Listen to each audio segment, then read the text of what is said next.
Everyone faces fear, right? Doesn't matter who your biggest sports hero is, or, entertainment celebrity, politician. It doesn't matter. Like whoever you admire or look up to, I've talked to a lot of them, and we all face it. This is a human fundamental idea, right? Sure.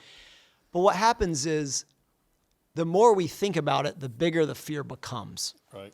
And so a lot of times if we can face the fear in the moment, that's why I think 10 seconds is so important. It minimizes the fear, because we're just going to attack it straight on and say yes more often in the moment.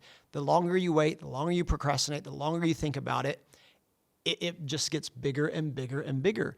And so in the moment, I try to make quicker decisions.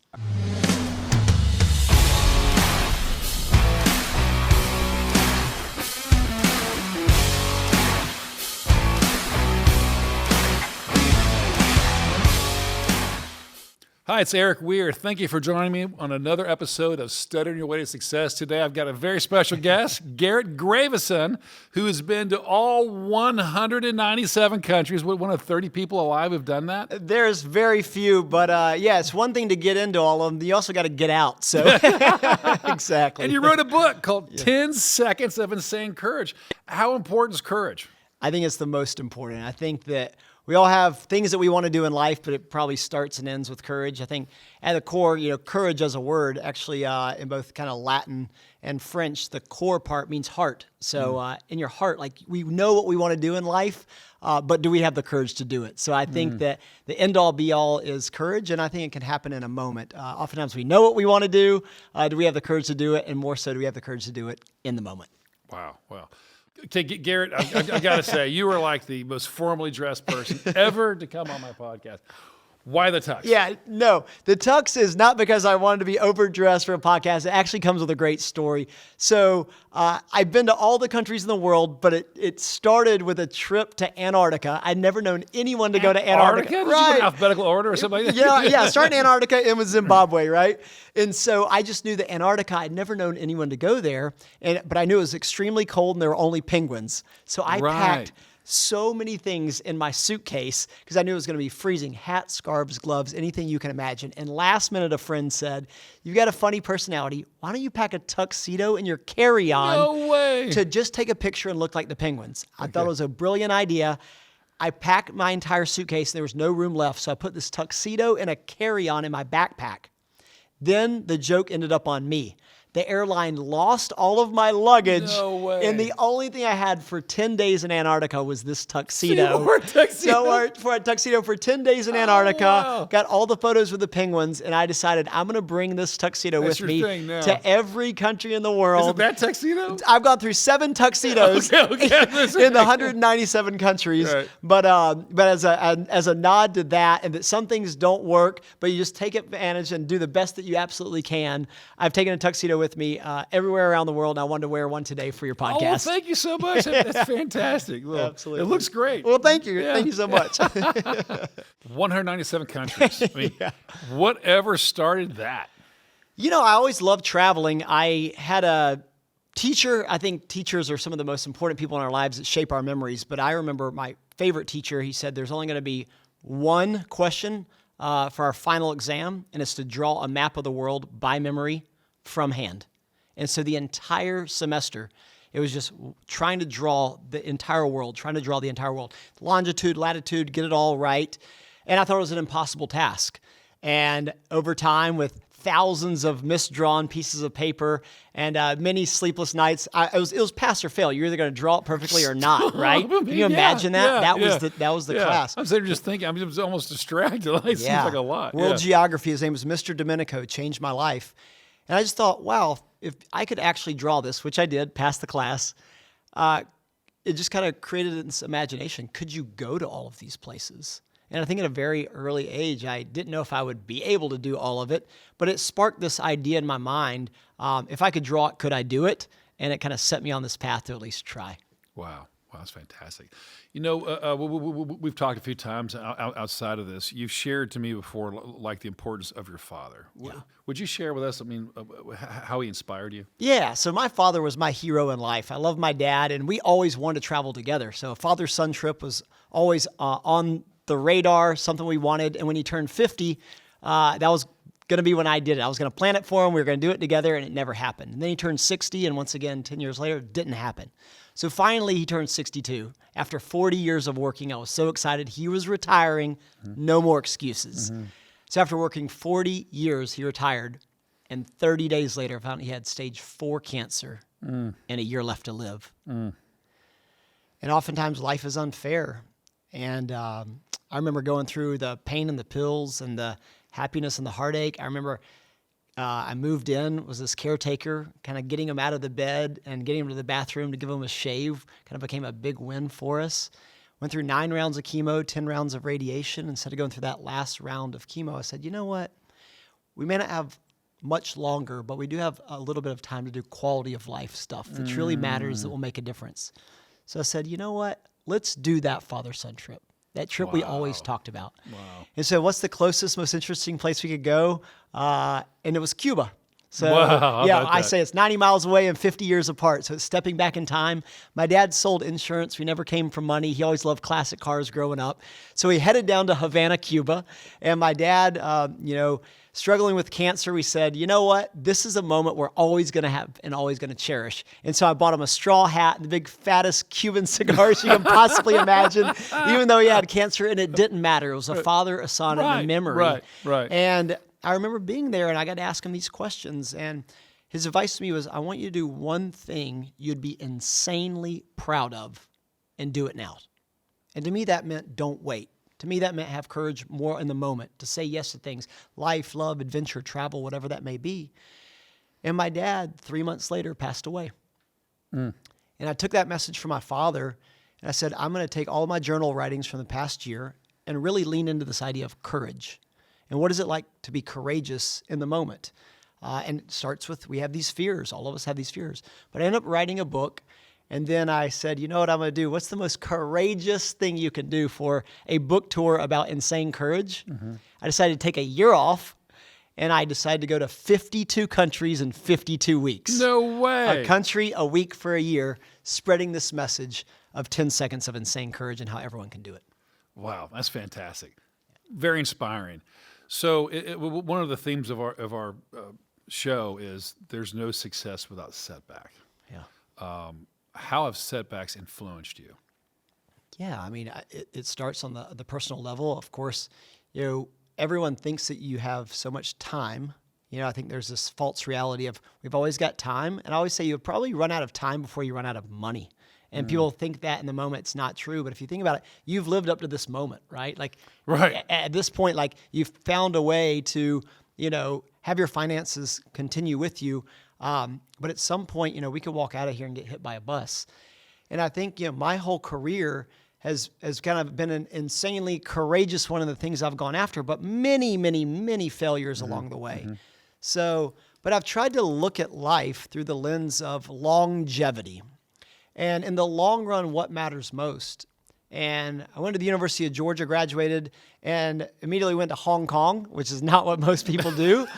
But I thought I was going to be an investment banker. My dream was to work on Wall Street. Hong Kong was an interesting option. It would probably get me to New York. I worked for Merrill Lynch and Company. And I ended up watching my boss work 18 hours a day, 6.5 days a week, and missed his wife's birthday his wife's anniversary and 4-year-old daughter's birthday in the same week. And I was like, I don't know if I want to be that dad or that husband. And it really made me reflect on the longevity of life and what truly matters. And I had to start over.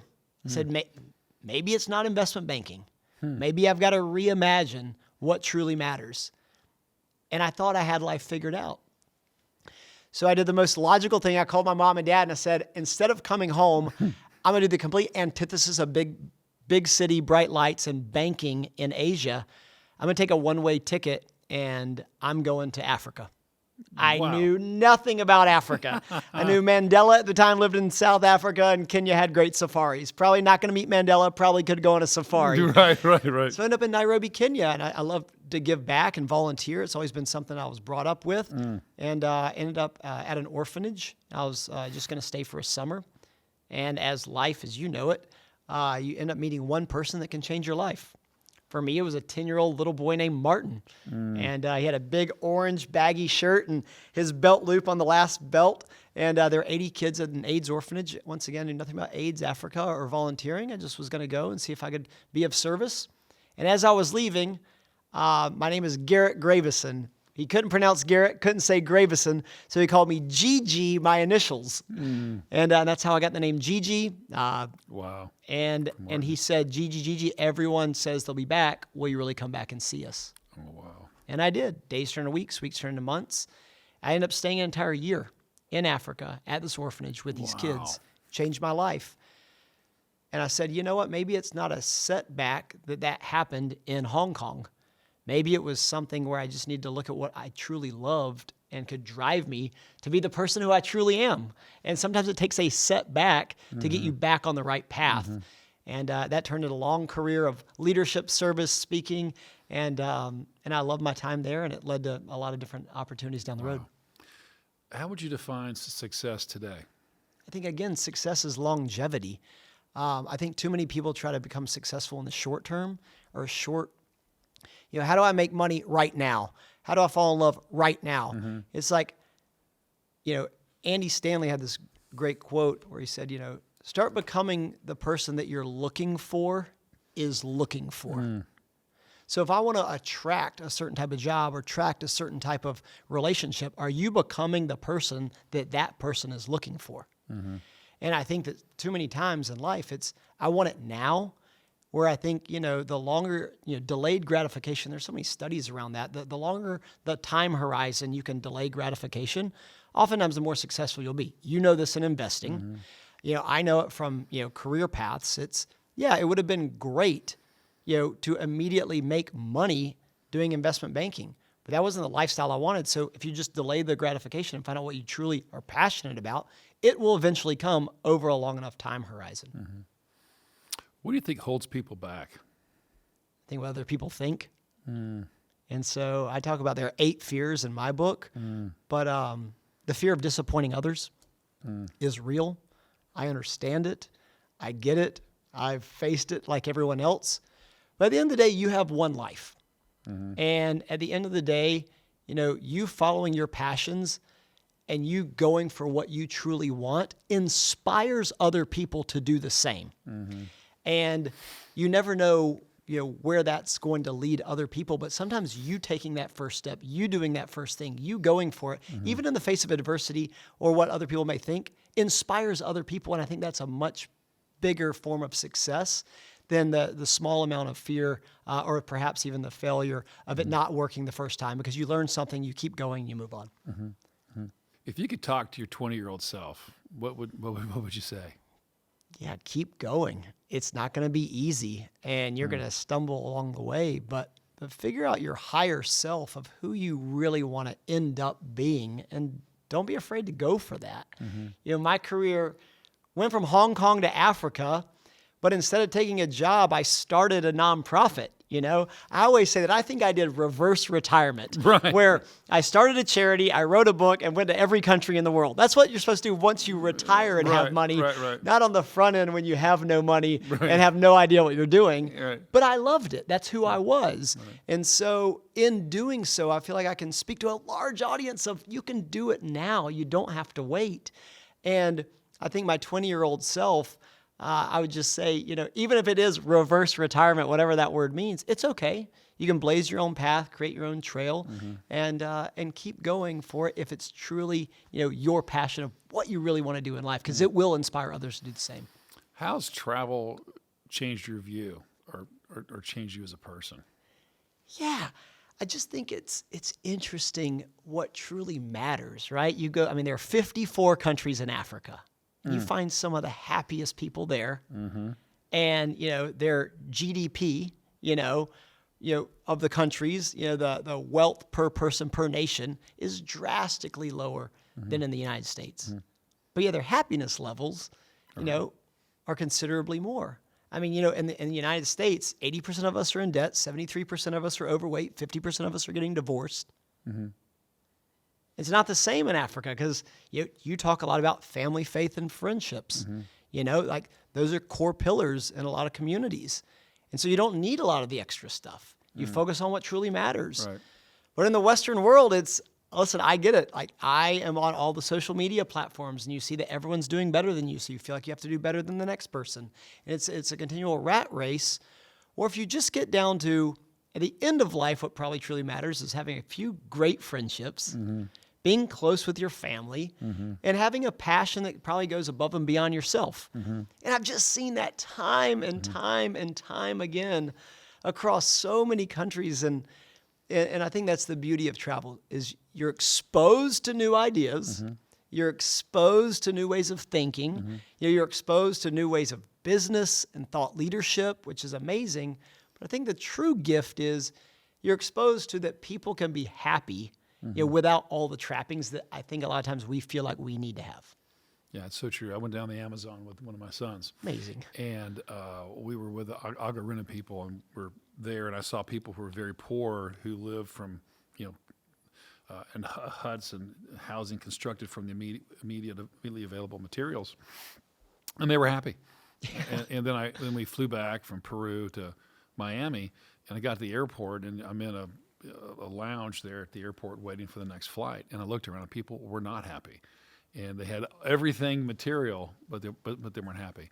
So in your travels, you talk about those pillars, right? That are happiness. Were there areas that you found that surprised you from how happy it was, and were there areas that you traveled to surprised you how it was opposite of that? Like, is there a correlation in your mind? Yeah, I mean, I think everywhere is different, right? And then, I mean, depending on whether you're in the city or the countryside, But here's an interesting one. So Bhutan is right next to Nepal. Bhutan, they actually rank, instead of GDP, they rank their gross domestic happiness. There's actually a happiness index for their country. Okay. And they say, what's the correlation between such a high happiness level in a country compared to everyone else? They actually say that they talk about and celebrate death more than any other country. They have very long, week, if not 21-day ceremonies, burial ceremonies for the dead. And it's because there's such a focus on the finite amount of time in life that when you use death as the barometer of, we want to celebrate this and celebrate how we can be successful, happy, and content within the time that we have, which is a very odd, it's an Eastern philosophy much more than a Western philosophy.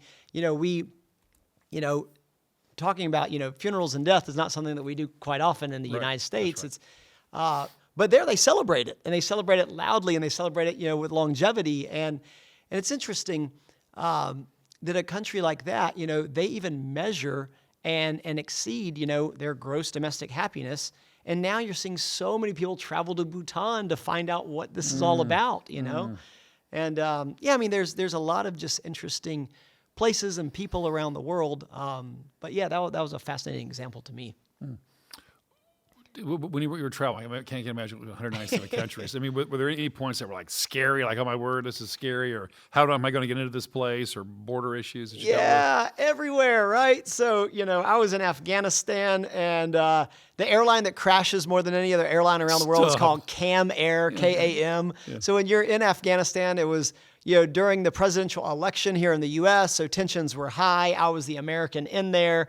We had to get out of Kabul, which is where, here a lot of the street bombings or suicide bombers, the Taliban's all the way throughout the country. We flew from Kabul to Bamyan, and then on Kam Air, which crashes more planes than anywhere else. We're like, out of the frying pan into the fire. We land in the northern part in Bamyan, and Kam Air shuts down all their flights. No way. We're Wow. like, now, the only way to get back to Kabul, which is the only international airport to get out of the country, is overland. Well, there's the Taliban.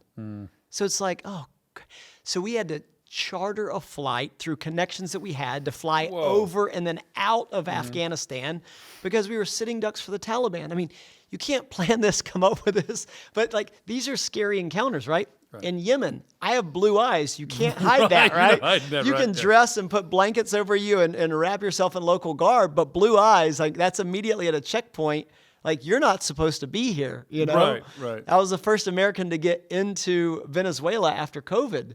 And so, you go through the line and it's all, foreigners, and they're like, American passport this way. I'm like, oh no, here we go again. Right. You know? And so, but I had the most lovely time in Venezuela. Some of the most incredible people. Angel Falls, the tallest waterfall in the world. Disney made the Up movie with the guy in the balloon in his house that goes to the falls. Okay, that was Venezuela. That was an incredible experience.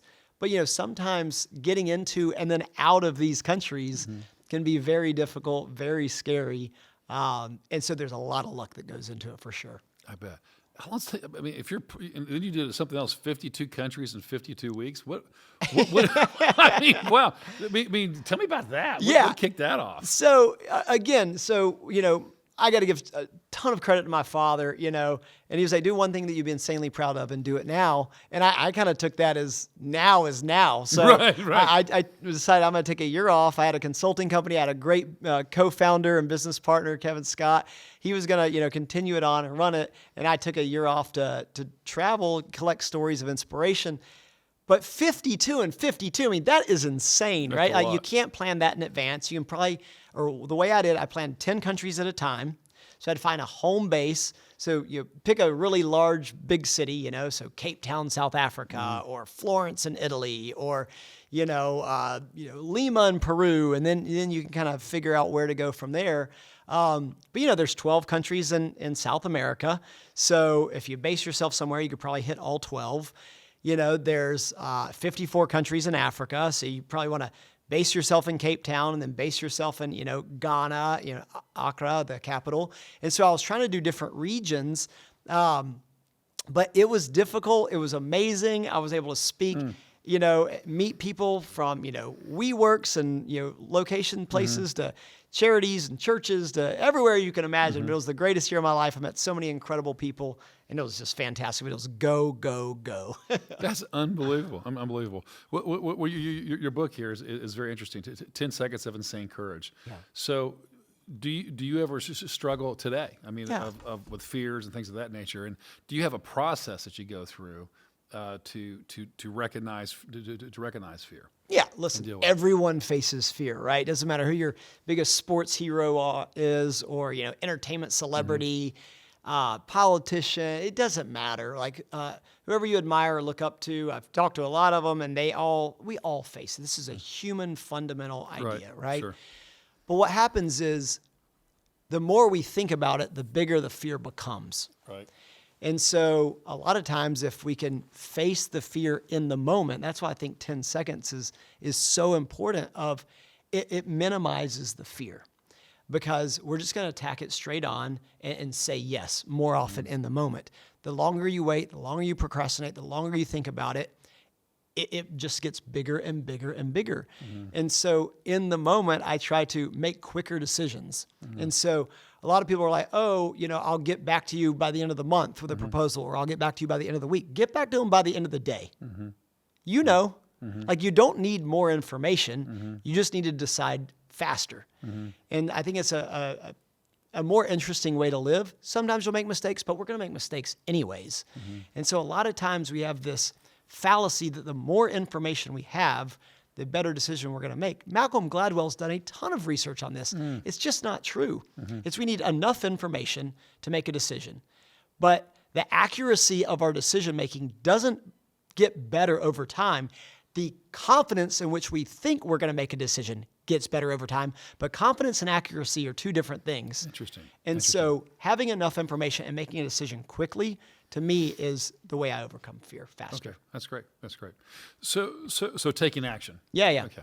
So do you have a process or a routine that you follow on a daily basis?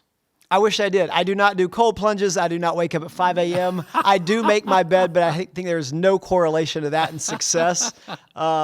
But I do, you talk a lot about this as well, I do go after moonshot goals. Okay. Because I think something that gets you out of bed in the morning and gets you around the right people that want to help you do that inspires you to live a bigger, bolder life, right?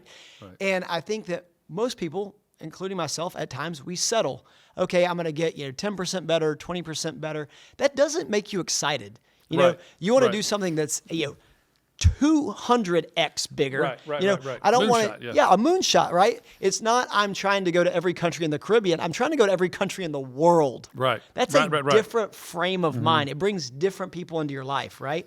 And so, what you could do in a year, could you do it in 30 days, Right. Exactly. Right. And so to me, it's having the ability and the courage to even just put it out there.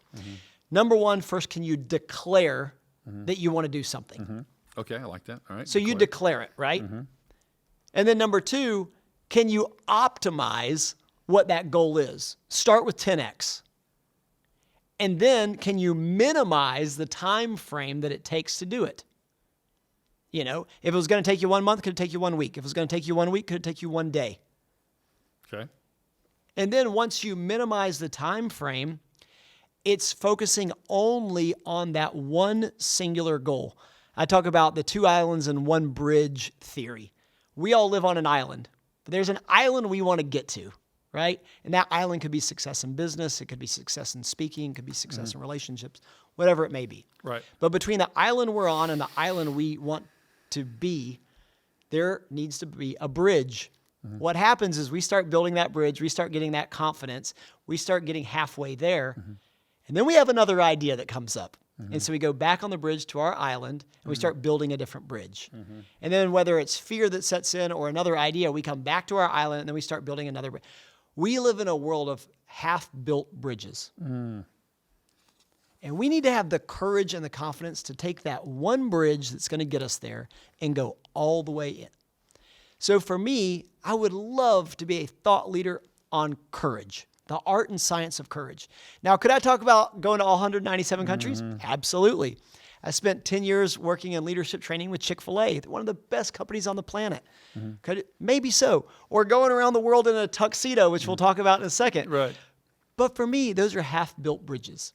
Okay. I love it. I love to talk about that stuff. But for me, insane courage is my one of one that I'm most passionate about, that I think can move the world and move the needle of people the most. And that's what I'm committed to doing. Fantastic.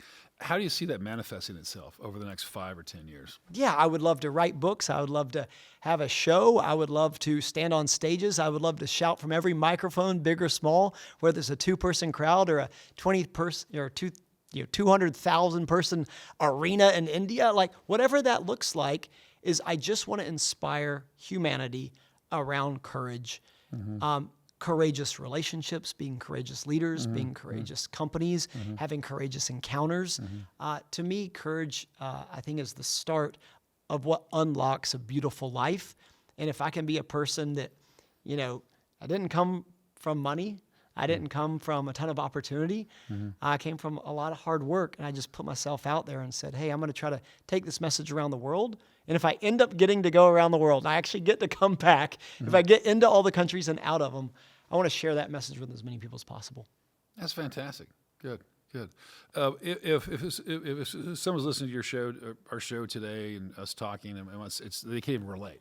197 countries. Maybe I've been in South Carolina, and maybe I've drove to Florida one time. Sure. Right? So how do you encourage somebody to lift their eyes and take that first step, which may be very terrifying, might be very scary? How do you take the first step, and then how do you make progressive change? Yeah, I would say permission to be awful. And so you're not going to get it right the first time. You may not get it right the 10th time, but you have the courage to try. And I think that's what's most important. And so I always say, hey, permission to be awful. Let's write that first awful sentence. Let's ask that first awful question. Let's put that first awful podcast out and see what happens. Let's have that first, doing something different in your life and being okay with being awful at the beginning, because you're never going to get to great until you get to good. You're never going to get to good until you get to okay, and okay starts with awful. Right. So let's just give ourselves permission to be awful. Wow. In every area of life. How important is failure? And what do you learn? Do you think you learn more from failure or success? Yeah, failure for sure. Because success means you're not learning anything. You just did it and it worked. So our greatest successes come from our biggest failures. Yeah. Oftentimes there's strength in our scars, right?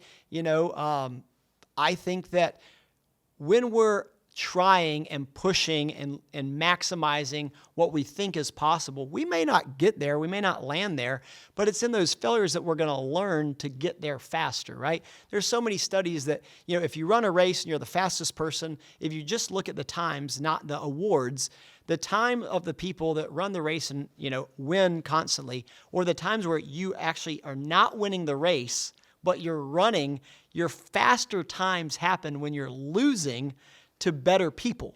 So it's like, how do we become better? It's by surrounding ourselves with better people, trying and failing, because our times are going to get better faster, and that can apply to so many areas of life. But yeah, I mean, I've tried to, do events and raise hundreds of thousands of dollars and came out with, $2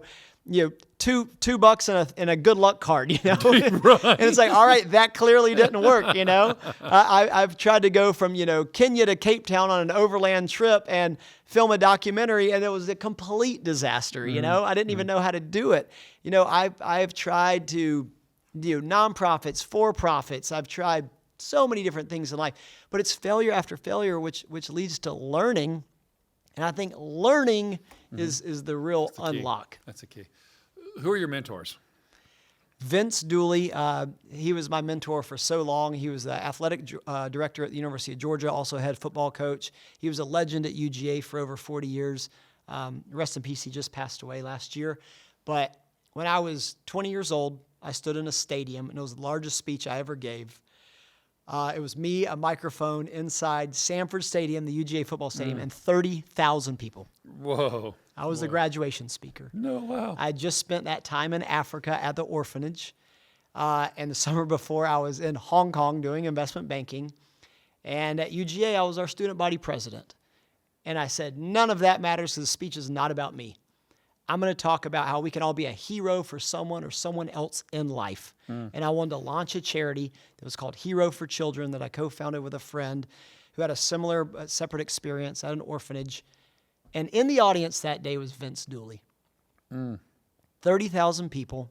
I spoke about the time in Africa and how giving back is one of the greatest rewards that we can do. And we have children similar to that in the state of Georgia and across the United States.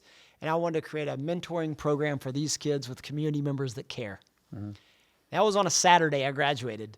Sunday, I tried to start a nonprofit having no idea what I was doing. And on Monday morning, I got a call from Vince Dooley. No way. That's fantastic. He said I was in the audience, sitting with a genuine guy, and I'd love for you to come back up to Athens and see how I can help. Wow. Vince Dooley, the legendary figure, Vince Big Dooley. time. And for 20 years, he was by my side. Really? Wow. He came on trips with me to Cuba when we had executives go down there. He came on trips to me to South Africa when we were study abroad professors through a company that called Global Lead. And he helped us meet with Truett Cathy at Chick-fil-A, the founder, that helped us secure a consulting contract to work with Chick-fil-A, developing a Chick-fil-A Leader Academy through a company we co-founded with one of my best friends in life and business partner, Kevin Scott, through Addo. What does Addo do today? It's a leadership consulting firm, so we help frontline workforces develop leadership skills and programs to give them a higher calling and a deeper alignment with leadership and the values of their company. So Chick-fil-A, 10 years ago, they decided that they want to be the most caring company in the world. I think they do a fantastic job at it. Oh, interesting. Okay. And we were able to come alongside them and help develop a leadership-based program, video-based, that took their values and put it into video and offer it to leaders across the U.S., and Chick-fil-A sponsored it, funded it. It's called Chick-fil-A Leader Academy. I think there's some of the best people in not just hospitality and service, but and truly caring about the end customer. It's real. I've seen it, and they do a phenomenal job, and we got to work alongside them to do that. Yeah. How would you like to be remembered? I think as a person that had courage and cared. I think courage and care is something that I think would be an incredible legacy. I think it's one thing to have, the wisdom to know what to do and the courage to do it, but I think compassion and care is, I love underdogs. I love underdogs, like my family, my friends, the people I meet and the places I go. It's like I am quickly to connect with underdogs because I just have a care and compassion for a lot of those people. I think it's amazing. So yeah, I would say a person with courage and care would be an incredible legacy. Are the people who you would like to meet that you haven't met yet? And is there a short list of that? And are there people who you've met who, just like Martin, they changed your life, other people? Yeah, the number one person I'd love to meet in the world is Amal Clooney.